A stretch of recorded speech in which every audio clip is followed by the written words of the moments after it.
Good afternoon, students. Class 7, Subject History, Lesson number 2, The Beginning of सल्तनत.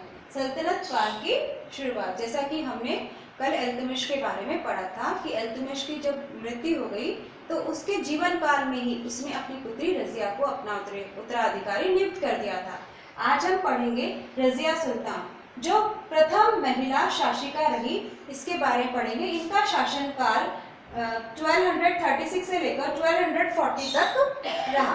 इल्तुतमिश ने अपनी पुत्री रजिया को अपना उत्तराधिकारी बना दिया था, परंतु सरदारों तथा उलेमा के विरोध के चलते इल्तुतमिश की मृत्यु के बाद उसका पुत्र रुकनुद्दीन फिरोज गद्दी पर बैठ गया. लेकिन दुर्बल शासक होने के कारण 1236 ईस्वी में रजिया दिल्ली की गद्दी पर बैठी और सुल्तान कही जाने लगी. रजिया ने लगभग 3 वर्ष 8 माह तक शासन किया. रजिया ने स्त्रियों का पहनावा छोड़ दिया और बिना पर्दे के दरबार में बैठने लगी थी. वह युद्ध में सेना का नेतृत्व भी करती थी. अमीरों को शीघ्र ही पता लग गया कि स्त्री होने पर भी रजिया उनके हाथों की कठपुतली बनने को तैयार नहीं थी. तुर्क सरदार भी किसी महिला के अधीन कार्य करने को तैयार नहीं हुए. उन्होंने एक षड्यंत्र रचा उसे गद्दी पर से हटाने के लिए. रजिया के बाद उसका भाई और 2 भतीजे बारी बारी से सुल्तान बने, जो योग्य नहीं थे. अतः इल्तुतमिश के छोटे पुत्र नसरुद्दीन मोहम्मद को दिल्ली का सुल्तान बनाया गया था.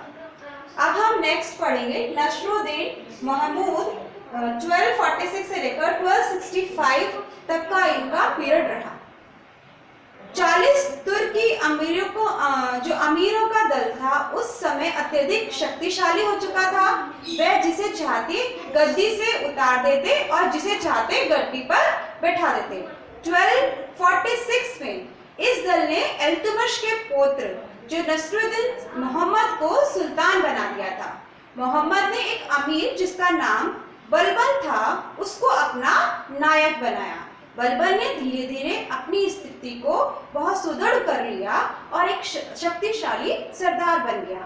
1265 में नसरुद्दीन मोहम्मद के बाद बलबन ही गद्दी पर बैठा. नेक्स्ट टॉपिक है गयासुद्दीन बलबन के बारे में हम जानेंगे कि उनका जो पीरियड रहा वो 1265 से लेकर 1287 तक रहा. बलबन एक योग्य और अनुभवी शासक था. उसने अपने शासनकाल में कई महत्वपूर्ण कार्य किए.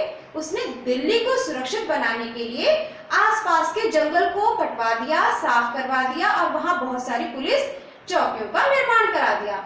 इस प्रकार वह दिल्ली के आसपास रहने वाले जो मेवातियों के विद्रोह को रोकने में सफल हो पाए, इस तरह की उसने नीति बनाई थी. बलबन ने कानूनों को लागू करने में कठोरता बरती थी. उसने राजा के पद को प्रतिष्ठित बनाया. वह राजा को धरती पर ईश्वर का प्रतिनिधित्व मानता था.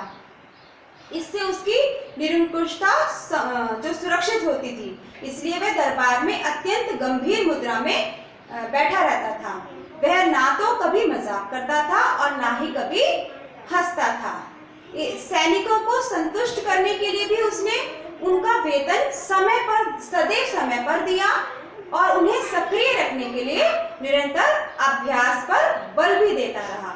इस प्रकार बलबन ने भी अपने राज्य को बहुत ईमानदारी से निभाया. कल हम मंगोल इन्वेंशन यानी कि मंगोल आक्रमण के बारे में पढ़ेंगे.